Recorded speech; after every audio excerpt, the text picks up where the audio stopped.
You know that feeling? Your paycheck finally lands in your account, and for, I don't know, maybe 48 hours, you can breathe. Right.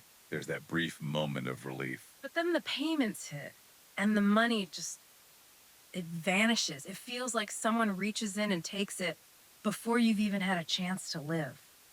It's probably the single most common pressure point we hear about. And, the usual suspects are always the same. Let me guess. Car payment, insurance, and gas. Always. The high monthly payment, that big insurance premium, and gas costs that just seem to go one way up. And what we're seeing in the source material for this deep dive is how that pressure starts this cycle. Right. A small thing happens, right? A flat tire, a prescription you need to pick up, Yeah, something totally normal. and you just don't have the space to adjust. You go straight for the credit card. Exactly. And look, our mission here today is to bring some clarity to that, not shame, not guilt. We're not here to judge any past decisions. That's so important.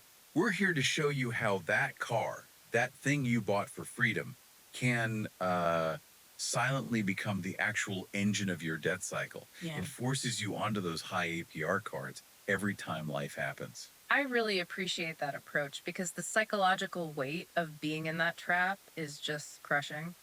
And the sources we looked at, they get back to some really foundational truths about this. I mean, they cite things as simple as Proverbs 22.7, that debt just reduces your freedom. Or James 1.5, which is all about asking for wisdom, which really just means practical decision making. Applied wisdom, that's the key. Yeah. You don't need to run faster on the treadmill. You need to change the structure of the machine itself. Okay, let's do that. Let's adjust the structure. If the car is the problem, how do we diagnose it? Because most people, myself included, we just look at the monthly payment. That's the easy number, the one they sell you on. Right. So how do I calculate the real cost? What are we all missing? You've hit on the core vulnerability. There's this critical number that's almost always uncalculated. It hides all the risk. We call it the total monthly car cost. Yeah. The total monthly car cost. Okay. It's not one payment. It's an average of 4 different things you have to account for every month. Okay, let's list them out. What are they? First, you have the payment itself. Yeah. The loan. Second, your insurance. Okay. Third is fuel. You need to average that out. Mm-hmm. And fourth, and this is the one everybody ignores, is maintenance. Because it's not a monthly bill. Exactly. But it's coming. That big service, the new tires, it is inevitable.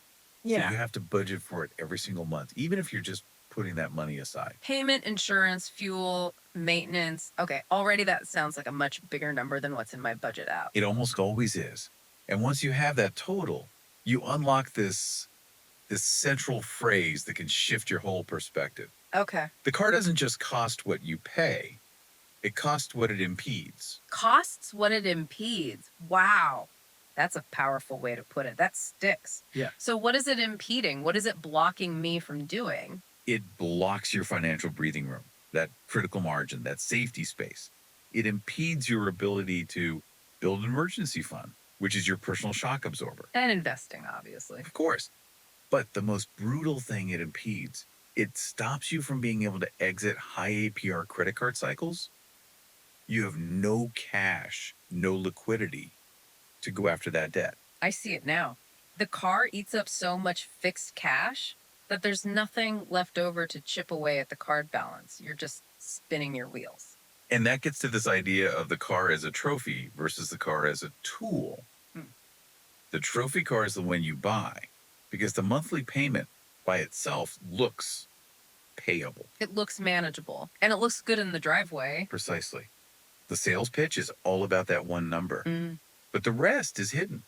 The expensive insurance, the premium fuel it needs, the specialized maintenance, and suddenly that manageable payment becomes this crushing fixed cost that's eating up 15, 20, sometimes 25% of your take-home pay. And there's the trap because I need the car to get to work to pay for the car. So I can't stop paying for it. I can't stop the insurance. So when that unexpected, $150 emergency hits, I have nowhere else to go. You do what millions of smart, hardworking people do. You use debt. And this is where we have to shift from blaming the person to diagnosing the system. Right. So many people in this cycle think, I don't earn enough, or I'm just not disciplined. But the sources say the real villain is something else. Yes. The systemic villain is this: you place too large a fixed cost on your salary. It's a structural problem. It's a structural problem. Hmm. A large fixed cost creates extreme vulnerability. It means you are one small event, a dentist visit, a vet bill away from being forced to use a high APR credit card. It's not a failure of character, it's a lack of financial margin. Okay, that makes sense. But I need something more specific. How do I know if I'm on that edge? What metric can I calculate, like today, to see where I stand? This is where we use what we call the Shepherd's Ledger rule for vehicles. It's super simple. You just compare two numbers. You take that total monthly car cost we just talked about, payment, insurance, fuel, maintenance, and you compare it against your net salary, your take home pay, the actual cash that hits your bank account. So it's my total car cost as a percentage of my take home pay. What's the danger zone? What's the red alert number?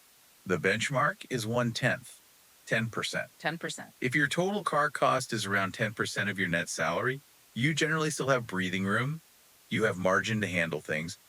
But if you are significantly above that, 15, 20%, you are financially living with a rope around your neck. Let's do a quick example. If my take home pay is, say, $4,500, my safe zone for all car costs is $450 a month. Right. 10%. So if my total cost is $900, I'm at 20%. Yeah. That sounds incredibly high. Why is 10% magic number? That's a great question. It's 10% because you have other fixed costs. You have rent or a mortgage, you have groceries, utilities. The second your car alone crosses that 10% line, you're just dramatically cutting your ability to save or invest or pay down other debt. I see. That buffer, that space below 10%, is where you build the emergency fund that stops the cycle before it even starts. If you're at 20%, that extra 10% is the exact money you need to break free. So my car isn't just costing me $1,000 a month. It might be costing me tens of thousands in future interest because it keeps pushing me back to the credit card. That is staggering. It is. Okay, so let's move from diagnosis to cure. If the trophy car buys anxiety, the tool car buys what we need. It buys margin. Yes. The car as a tool is, well, it's often boring. It's functional. It gets you from A to B reliably. But it buys the only thing that actually breaks the APR cycle, and that is margin. What does that margin do for you, practically speaking? How does lowering that fixed cost help immediately? It gives you two, what I call financial superpowers, instantly.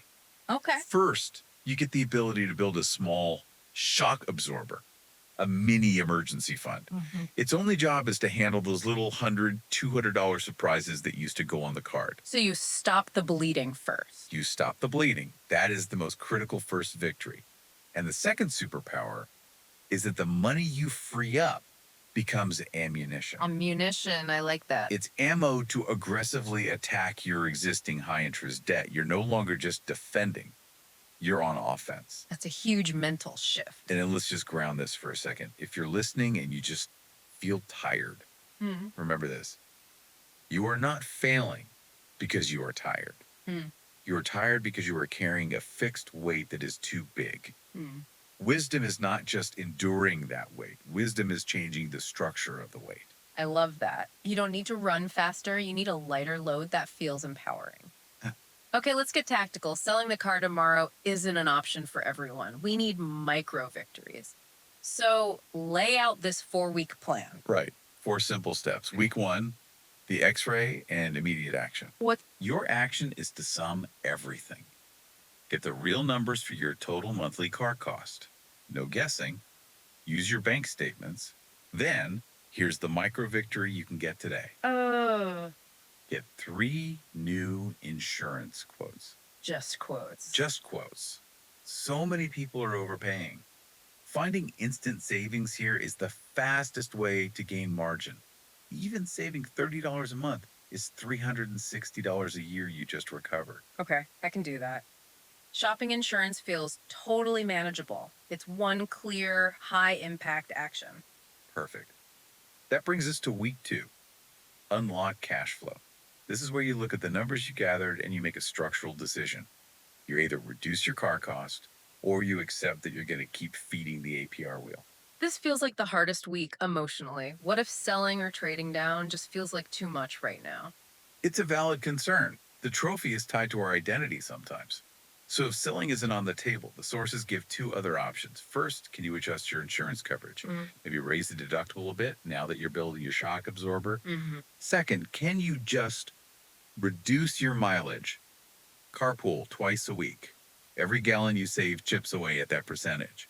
The goal here is to recover your breath, not to punish yourself. So the focus is just on getting that total fixed number down, even by a little.